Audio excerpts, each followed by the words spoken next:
논리적 사유와 글쓰기 이제 2주차 2차 시를 진행해 보도록 하겠습니다.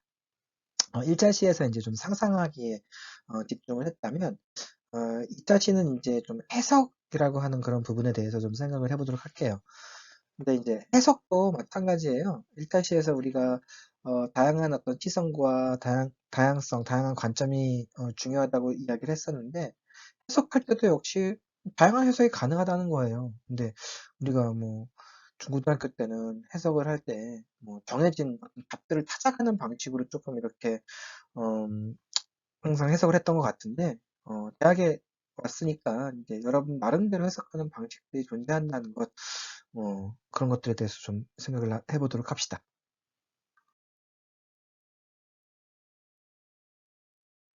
이번 차시에서 알아볼 내용은요, 이제 삐딱하게 상상하기 1장에 있는 내용 가운데 이제 어떤 의미 찾기, 그러니까 의미예요, 미닝. 예. 그 어떤 뭐 그림을 봤으면 그 그림의 의미들을 한번 생각해 보자. 아니면 뭐 어떤 뭐 영화나 뭐 소설을 봤으면 그것의 의미를 생각해 보자. 뭐 이렇게 생각하시면 될 것 같아요. 그런데 이제 그 과정에서 좀 논리적으로 어떤 생각들을 펼쳐나갈 필요성이 있는 거예요. 논리라고 한다는 것은 자신만의 어떤 객관적인 기준을 만든다는 게 논리예요, 사실은. 그 사람은 논리적이야, 논리적이지 않아. 이건 뭘까요? 그 판단 기준은. 바로 근거예요. 근거에 맞춰서 자신만의 기준을 제시할 수 있는 사람이 논리적인 거겠고요. 근거 없이 그냥 이야기하면 논리적이지 않은 거겠죠. 논리적으로 무언가 살펴보고 해석하는 것들. 그런 어떤 것들을 살펴보는 시간을 가져보도록 하고요. 자신만의 글이라는 게 뭔지, 예, 그다음에 뭐 과학도에게 비판적인 사고란 무엇인지, 뭐 이런 거 함께 살펴보도록 합니다. 예, 우선 의미 찾기입니다. 옆에 있는 게 이제 해질의 토상이에요. 이집트에 있는 뭐 부조거든요. 그러니까 벽에다가 이렇게 어, 조각을 한 거예요. 그죠? 예. 아예 뭐 3차원적인 건 아니겠고요. 2차원적인 건데 약간 뭐 이렇게 노출된 부분도 있고 뭐 이렇게 이렇게 평면인 그런 부분들도 있는 거예요. 근데 이제 이걸 보고 한번 해석을 해보자는 거예요. 자세히 뭐 여러분들이 해질의 토상을 한번 보시면 뭐 교재에도 있고요. 약간 뭐 여러분들이 뭐 인터넷에 검색하셔서 해질의 토상을 살펴봐도 되고요. 아니면 여기 있는 이 이미지를 보셔도 되는데 그걸 보면서 이제 한번 왜 이렇게 그렸을까라고 하는 어떤 왜 이렇게 조각을 했을까라고 하는 그 의미와 분석을 한번 의미를 찾아서 분석을 해보자는 겁니다. 분석을 할 땐 좀 꼼꼼히 살펴봐야 되는 거예요. 그죠? 꼼꼼히 살펴봐야 되는 겁니다. 약간 좀 저해들의 초상을 보면, 어, 이게 조금 이상하지 않은가라는 생각이 안 드나요, 여러분들은? 뭔가 조금 어색해라고 하는 생각이 안 드나요? 평소에 우리의 모습과 뭔가 좀 다른 것 같아라는 생각이 들지 않나요? 사실은 의미를 찾는다는 건 그런 어떤 의심 속에서 출발을 하는 거예요. 그러면서, 내가 평소에 생각했던 것과는 약간 달라. 그러면 저렇게 표현한 의미가 있겠네 라고 하는 걸 발견해내는 거죠. 그때 우리는 의미도 찾고 또 어떤 이것이 갖고 있는 이 작품이라고 합시다. 이 작품이 갖고 있는 어떤 진정한 의미들, 진실들 이런 것들을 분석해낼 수가 있겠죠. 얼굴 모습을 한번 볼까요? 얼굴 모습을 보면 이게 앞면이에요, 옆면이에요? 옆 얼굴 모습이에요. 앞모습이 아니죠. 옆 얼굴이죠. 그래서 저쪽 오른쪽을 바라보고 있는 거예요, 지금. 근데 상반신을 보면 특이하게도 상반신은 지금 어떻게 되어 있나요? 양쪽에 팔이 달려 있으니까 옆모습이 아니에요. 되게 특이하지 않나요? 그럼 몸이 돌아간 거잖아요. 그렇게 생각하시면. 그죠? 근데 이건 또 앞모습으로 그려놨네요. 왜 그랬을까요? 뭐 기술이 없어서 저렇게 그렸을까요? 아니에요. 옆모습으로만 팔 그리고 뭐 흉부 조금 이렇게 옆모습으로도 분명히 그 사람들이 그릴 수 있어요. 저렇게 조각할 수 있어요. 그런데 저렇게 표현한 이유는 뭘까요? 그걸 생각해 보자는 겁니다. 그 의미를. 어깨와 가슴이 분명히 앞모습이에요, 이건. 그죠? 상, 신체 상부는 앞모습인데 머리는 옆모습으로 저렇게 조각을 해놨다는 거예요. 팔과 다리는 또 어떨까요? 팔과 다리는 또 어떤 모습인가요? 팔과 다리는 또 옆모습이에요. 보시면 신기하게도 그죠? 옆으로 틀어졌어요. 그죠? 참 신기한 거예요. 그죠? 예, 앞모습이 아니라 팔과 다리도 옆모습이에요. 얼굴하고 마찬가지로요. 왜 이렇게 그려놨을까? 뭐 팔과 다리의 기능은 사실 다리는 뭔가 걷는 거겠고 팔도 뭔가 들어야 되죠. 지금도 뭔가 두 가지를 들고 있죠. 그래서 막 움직여야 되는 겁니다. 역동성을 표현하기 위해서는 옆모습을 표현하는 게 더 어울렸다고 생각한 것 같아요. 왜냐면 이렇게 팔꿈치가 굽혀진다든가 무릎이 굽혀진다든가 그렇지 않았을까. 이렇게 머리부터 뭐 팔, 상체 이런 것들을 좀 꼼꼼하게 분석하다 보면 거기에 무언가 새로운 해석들, 새로운 의미들을 발견해낼 수 있는 여지가 있다는 겁니다. 뭐 이 해질의 초상이 의미하는 것은 그 당시에 어떤 뭐 사람들의 모습을 이렇게 그냥 뭐 단순하게 의미할 수도 있겠지만 그 사람들이 세상을 바라보는 관점에 대해서도 사실은 내포하고 있는 게 있는 거예요. 사람에게 가장 중요한 것은 사람의 모습을 규정 내릴 때 가장 중요한 것은 저런 뭐 옆모습이지 않을까. 그 당시 사람들은 그렇게 생각했던 것 같아요. 앞모습보다는. 또 사람의 몸통을 바라볼 때는 옆에서 바라보는 것보다는 정면에서 바라봤을 때 그 사람의 몸을 가장 인상적으로 잘 드러내는 게 아닌가. 이 조각한 사람의 어떤 관점이 드러나 있는 거예요. 그죠? 그래서 이런 부분들을 우리가 읽어내기 위해선 좀 꼼꼼하게 분석할 필요성이 있다는 겁니다.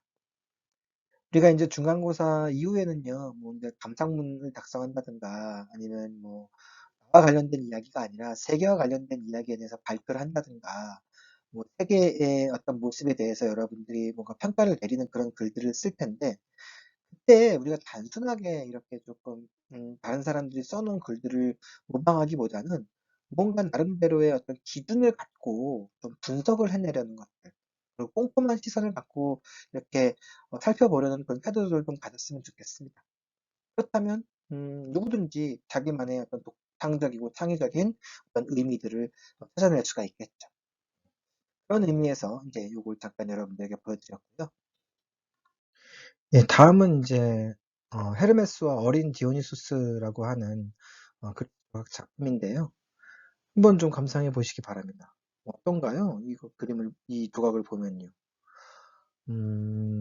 굉장히 균형미가 잘 갖추어져 있죠. 요즘에 우리가 헬스클럽에 가는 이유는 저런 몸매를 갖기 위해 가는 것 같아요. 막 연예인들 중에서도 막 다들 저런 몸매를 갖고 있는 연예인들도 굉장히 많죠. 운동선수들도 저런 몸을 갖고 있는 운동선수들도 굉장히 많은 것 같아요. 그래서 사실 저런 몸을 갖고 있는 사람이 우리 주변에 정말 많을까요?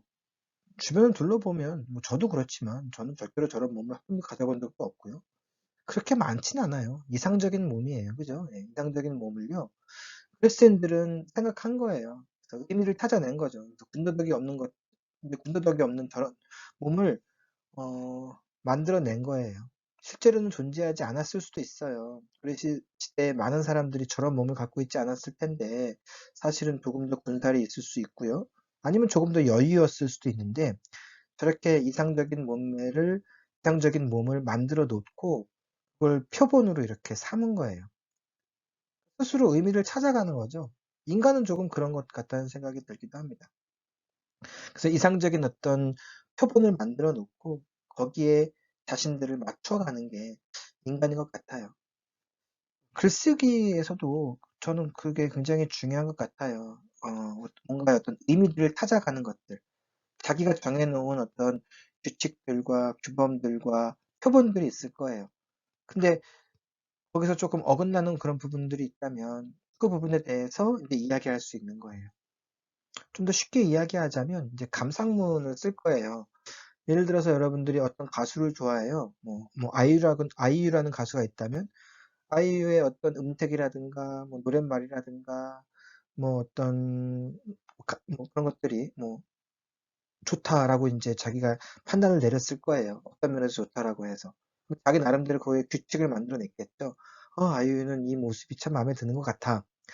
근데 다른 앨범에서는 이제 그 다음 앨범에서는 자기가 정해놓은 어떤 그 규칙에서 조금 어긋나게 되면은 아이유의 이번 앨범은 뭔가 잘못된 것 같아 라고 판단할 수 있는 거예요. 그게 이제 어떤 의미들을 찾아가는 과정이겠죠. 그래서 그리스인들이 저렇게 어떤 완벽한 인간의 몸을 표본으로 만들어 놓았듯이 우리도 사실은 그런 식으로 무언가 각자 생각하는 세계관이나 가치관이나 이런 것들을 기준으로 해서 어떤 의미들을 찾아가지 않나 이렇게 좀 생각을 하셨으면 좋겠고요. 중요한 게 여러분들만의 각자의 어떤 의미 찾기 방식들, 여러분들만의 나름대로의 어떤 기준들 이런 것들을 마련하는 것이 중요하다 이렇게 생각했으면 좋겠습니다. 그래서 이 부분을 생각해 보자는 겁니다. 이제 그림 속의 인물을 보고 어떤 생각이 드는지 좀 자유롭게 이야기해 봤으면 좋겠습니다. 이 그림 같은 경우에, 왼쪽에 있는 이 그림 같은 경우에는 이제 윤두서의 자화상이겠고요. 이 오른쪽에 있는 아이고, 이 그림 같은 경우에는 이제 프란츠 카프카란, 프란시스 베이컨의 자화상입니다. 아까 나왔던 사람이겠고요. 이 사람은 이제 프란시스 베이컨입니다. 프란시스 베이컨이 자기 자화상을 그린 거예요. 우리 이제 고정관념 이런 거 없앱시다. 예, 선입견 이런 거 없애고요. 쭉 그림을 보고 나서 그냥 어떤 생각이 드는지 자유롭게 생각해 보는 겁니다. 근데 이때 이제 의미를 찾아야 되는 거잖아요. 아까 조금 전에 봤었던 그 조각, 두 개의 조각을 바라봤을 때 그 조각을 만든 사람들의 어떤 가치관이 반영된 거고요. 사람들만의 어떤 의미들이 반영된 거거든요. 이것도 마찬가지일 거예요. 근데 여러분들이 이 그림들을 해석할 때는 이제 여러분들만의 어떤 기준점들이 좀 필요할 것 같아요. 여러분들만의 어떤 미의 기준, 여러분들만의 세상을 바라보는 기준, 여러분들만의 어떤 시선들이 가미되면서 좀 이야기를 해보자는 겁니다. 상상력이라고 하는 건 사실 내가 갖고 있는 거예요. 내가 갖고 있는 것이 다른 사람들과 뭔가 좀 차별화되어 있다면 그게 여러분들만의 어떤 독창적인 어떤 특징이라고 할 수가 있겠죠. 그래서 이 인두서의 자화상을 보고 어떤 생각이 드나요, 여러분들은? 저 사람의 얼굴을 봤을 때 저 사람의 얼굴이 갖고 있는 저 표정이 의미하는 게 뭘까요? 또 수염이 의미하는 게 뭘까요? 뭐 이런 것들을 자유롭게 간단하게 여러분들이 생각을 정리했으면 좋겠습니다.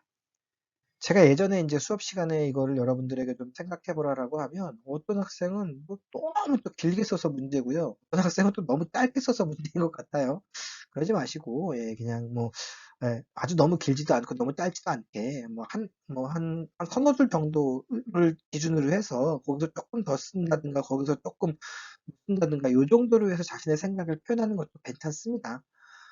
표현하는 방법은 난 이거라고 생각해 라고 무언가 주장했다면 왜 그런지에 대한 이유만 간단하게 이렇게 좀 생각하는 식으로 서술하시면 될 것 같아요. 이제 오른쪽에 있는 베이컨의 이 자화상 같은 경우에는 어떤가요? 이건 조금, 약간 뭉그러져 있는 얼굴이에요. 뭉클 절규하고도 유사한 그런 모습이기도 한데, 왜 이렇게 그렸을까요? 왜? 그걸 한번 생각해 보자는 거예요. 상상해 보자는 거예요. 근데 이걸 그냥 개인이 상상하시면 돼요. 이걸 또 막, 찾아가지고, 이런 의미가 있어. 그거 찾아서 이렇게 적을 필요는 없습니다. 그건 다른 사람이 그렇게 생각한 거예요. 다른 사람이 생각한 걸 그대로 따라하지 말고요. 여러분들만의 가치관과 여러분들만의 기준을 갖고 이것에 대해서 생각을 해보는 어떤 그런 시간들을 가져봤으면 좋겠습니다.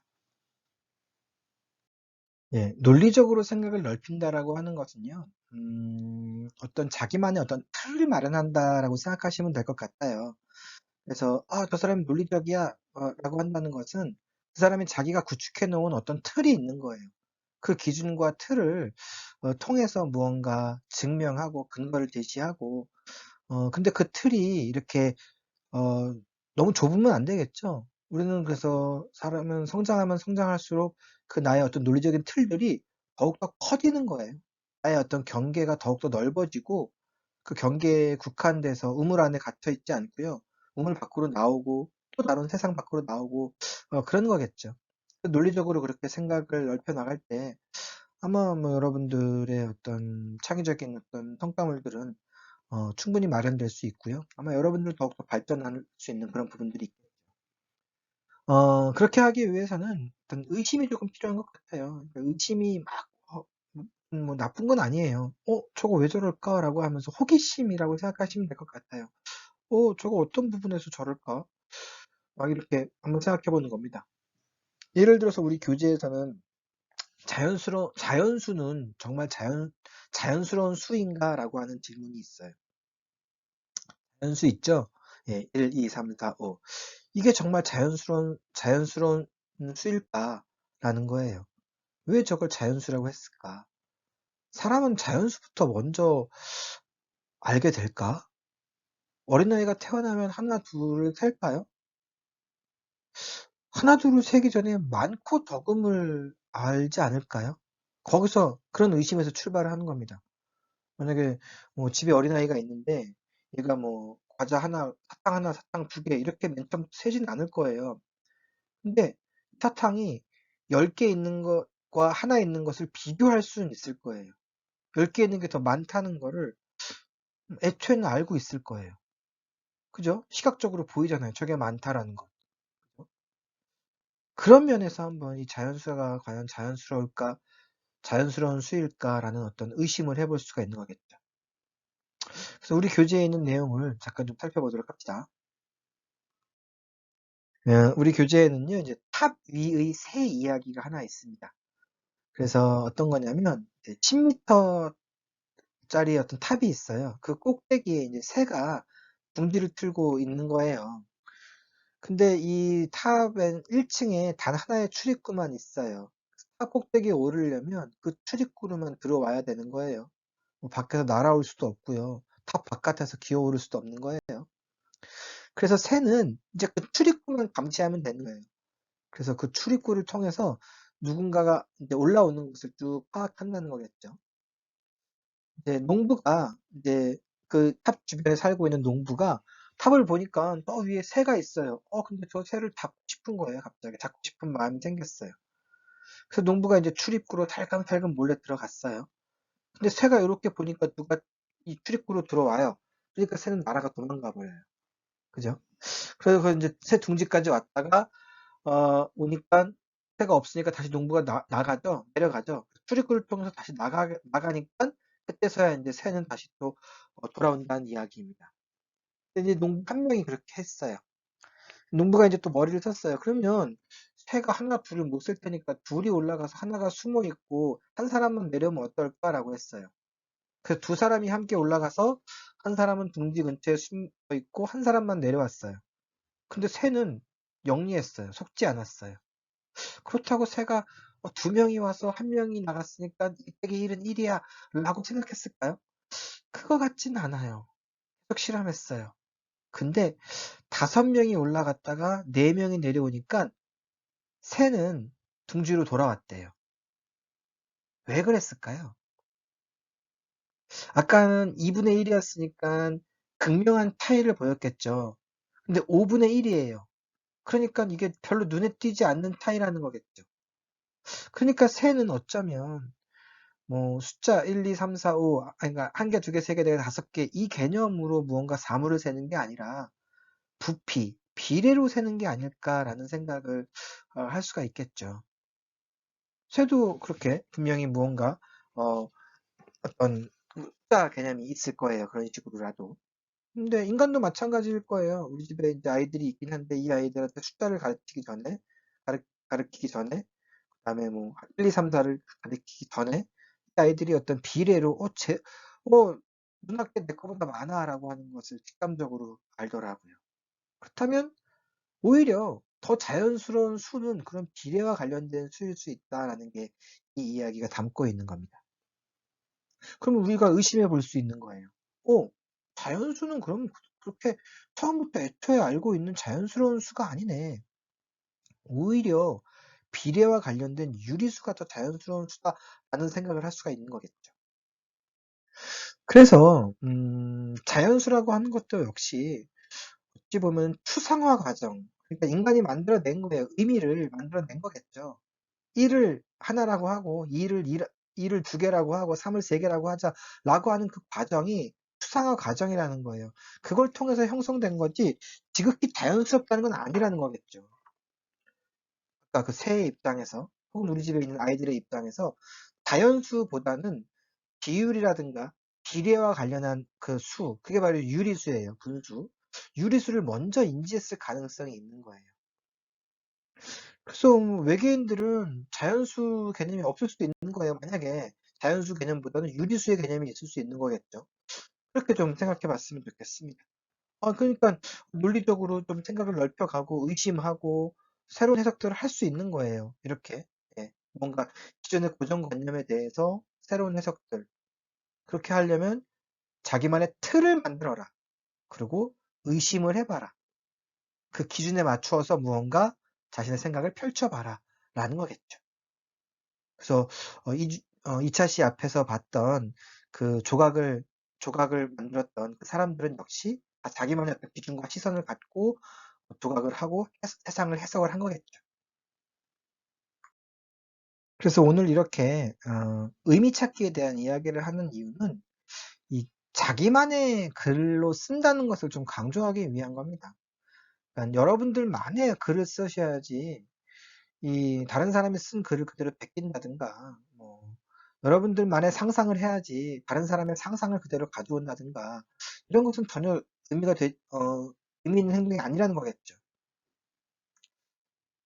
따라서 이 상상이라고 한다는 것은 아무것도 없는 데서 나오는 게 아니에요. 무언가 밑바탕이 있어야 돼요. 그 밑바탕은 아마 이제 여러분들의 경험과 여러분들의 지식과 여러분 자신들이 그 지식과 경험 이런 것들을 자기 몸속에서 통합시켜서 그것을 토대로 세상을 바라보고 어떤 독창적인 시선과 독창적인 사고를 하는 그 과정 속에서 생기는 게 상상입니다. 그러니까 아무것도 없이 눈 감고 있다고 해서 새로운 것이 만들어지는 건 아니에요. 그래서 자기만의 글로 쓰기 위해선 부단한 사실 노력이 좀 필요한 것 같아요. 끊임없이 뭔가 생각하고 고민하고 뭔가 도전해보는 자세들. 그래서 좋은 글을 쓰기 위해서는 저는 왕도가 없다고 생각해요. 저도 지금 이제 교수 생활을 하면서 1년에 한두 편 논문을 쓰는데 그냥 제 머릿속에서 어떤 생각들이 나와서 글을 쓰는 게 아니에요. 끊임없이 무언가 다른 자료들을 읽고 분석하고 다른 사람들의 생각들은 어땠는지 해석하고 거기에 또 나만의 어떤 틀들을 마련해서 그 틀 안에서 또 판단을 내리고 이런 거예요. 그래서 공부하고 또 생각하고 근데 그런 것들을 나 혼자만 생각한다고 해서 좋은 논문이 나오는 건 아니에요. 다른 사람들과 다른 연구자들과 다른 학생들과 다른 선생님과 끊임없이 대화를 나누고 그 과정 속에서 내 어떤 생각들이 정리가 되고 비판적인 사고들을 한 다음에 그때서야 이제 완벽한 한 편의 논문이 나오더라고요. 근데 논문도 그렇고요. 다른 모든 글도 다 마찬가지입니다. 자기소개서를 쓰고 여러분들은 감상문을 쓰고 보고서를 쓰고 그리고 프레젠테이션 준비를 하는 것을 이번 한 학기 동안에 배울 텐데 그것들도 마찬가지예요. 다른 사람들과 끊임없이 의견을 나누고 내 생각들, 내 경험들, 내 지식들을 내 머릿속에서 통합시켜 보고 그 과정에서 생성된 것들을 다듬어 보고 발표하고 반응을 살피고 그 과정에서 완벽한 한 편의 글이 탄생한다는 것. 그 과정을 이야기하기 위해서 의미 찾기와 관련된 이야기들을 조금 전에 진행했던 겁니다.